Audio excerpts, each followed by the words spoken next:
Sometimes the most dangerous stories are the ones that are never told. They happen in quiet places, in ordinary homes, and behind closed doors. This silence is not peaceful. It is a weight people carry alone. It's about how something that looks safe on the outside can be a prison on the inside. In a world full of noise, some voices are actively suppressed. This enforced silence is a powerful weapon, trapping victims in fear.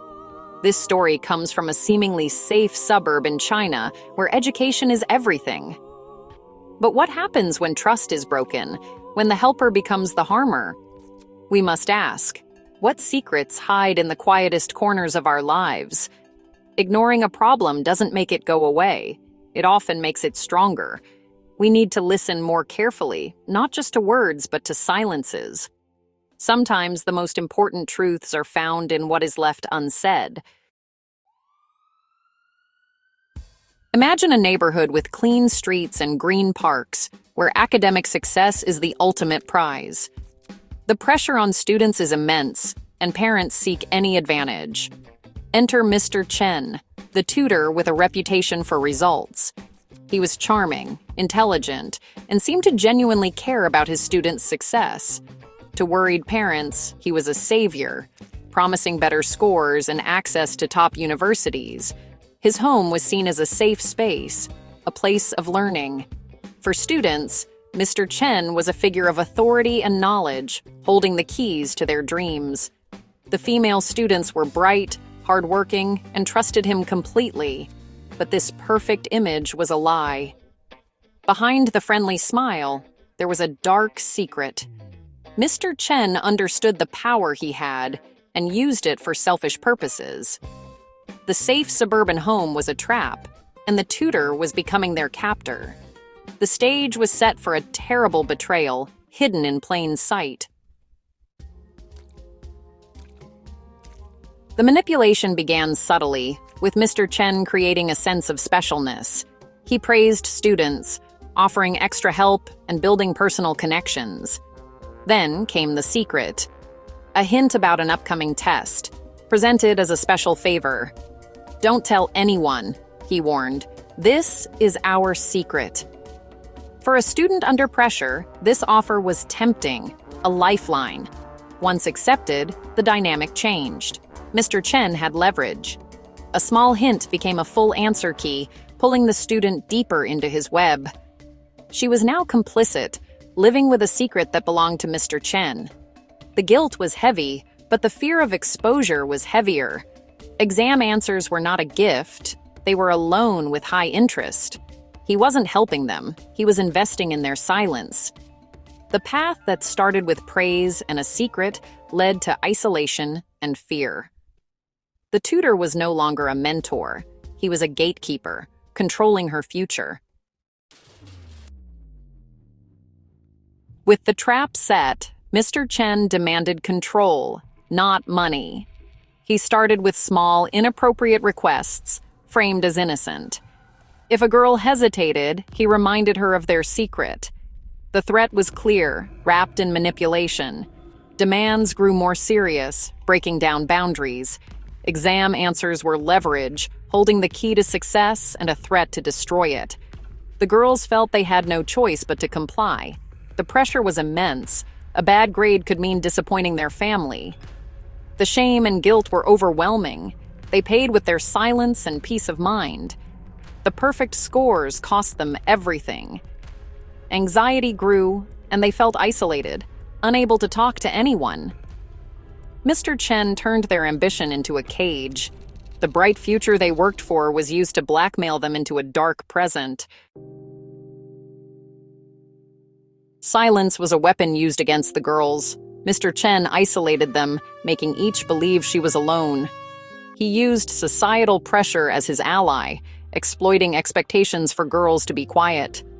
The fear of not being believed was a powerful silencer. The academic pressure cooker added another layer to this enforced silence. Good grades became a shield for Mr. Chen. The success he manufactured became his best defense. This combination of isolation, societal shame, and academic pressure created a prison of silence. Speaking out meant risking their future and reputation. It meant admitting to cheating and facing consequences. They stayed quiet, suffering alone. Their silence was not consent. It was a symptom of powerlessness. It was a scream that no one could hear. Mr. Chen's control seemed absolute, but he made a critical mistake. He lived in the digital age, leaving a trail of messages. These messages, once a source of fear, became a source of power. Change began with one student reaching a breaking point. She confided in a friend, showing undeniable proof. This act of courage was a crack in a giant dam. The friend encouraged her to talk to another student. They discovered they were not alone. Their stories were identical. The feeling of isolation began to break apart. A whisper became a conversation. The digital evidence was the key. One girl's story could be dismissed, but multiple stories with evidence were a pattern. The digital trail that controlled them was now their weapon. Screenshots and chat logs were the voice for the voiceless. The tide was beginning to turn. With digital evidence, the girls found strength. They were no longer isolated. They were a group with proof. They bravely came forward, telling their parents. The parents' trust turned to fury. The perfect image of the tutor shattered. Families went to the police, ready to face the secret. The police launched an investigation, using the digital evidence. Mr. Chen could not deny the messages. The news spread and more victims came forward. The story was no longer about one or two girls, but a dozen. Mr. Chen was arrested, his reputation destroyed. The power he held was gone. It was a victory, but a complicated one. The girls and families dealt with trauma and exposure, but they were no longer living in fear. The silence was broken and justice was taking its course. Mr. Chen is a monster, but the story is bigger than him. It's about systems of power and trust that exist everywhere. He operated within a system that gave him power and credibility. This story highlights the immense pressure on young people to succeed. The pressure creates an environment where predators can thrive. We must ask if we create systems that make children vulnerable. We must talk about the culture of silence around abuse. Victims fear being shamed, blamed, or disbelieved. Society often places the burden of proof on the victim. We must create a culture where victims feel safe to come forward.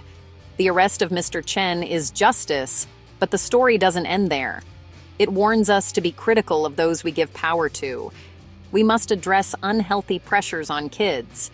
Mr. Chen is a symptom of a larger problem.